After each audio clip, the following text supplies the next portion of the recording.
এ বিষয়ে জানতে এখন যাচ্ছি হবিগঞ্জে, সেখান থেকে সরাসরি যুক্ত হচ্ছেন সহকর্মী সেলিম মিয়া। সেলিম, যেমনটি বলছিলাম, হবিগঞ্জে ১৪৪ ধারা জারি করা হয়েছে। বিকেলে তো এনসিপি ও ছাত্রদল কর্মসূচি দিয়েছে, কি অবস্থা দেখছেন সেখানে?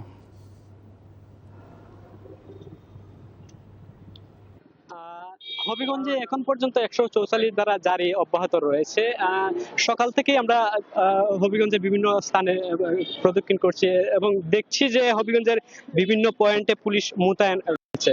এদিকে ছাত্র দলের যে কর্মসূচি ঘোষণা করা হয়েছিল ১৪৪ ধারা জারি করার পরে, সেটি ছাত্র দলের পক্ষ থেকে আমরা ছাত্রদলের সভাপতি শাহ রাজীব আহমেদ রিঙ্গনের সাথে কথা বলেছি। তারা বলছেন যে আইনের প্রশাসনের যে আইন জারি করেছে সেই আইনের প্রতি শ্রদ্ধা রেখেই তারা তাদের কর্মসূচি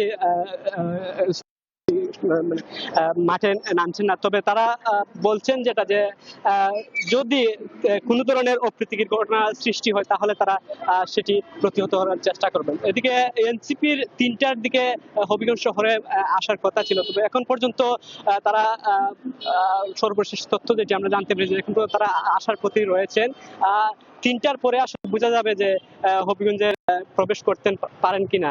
তো এখন পর্যন্ত পরিস্থিতি স্বাভাবিক রয়েছে, তবে কিছুটা উত্তপ্ত বিরাজ করছে, মুড়ে মুড়ে পুলিশ মোতায়েন রয়েছে।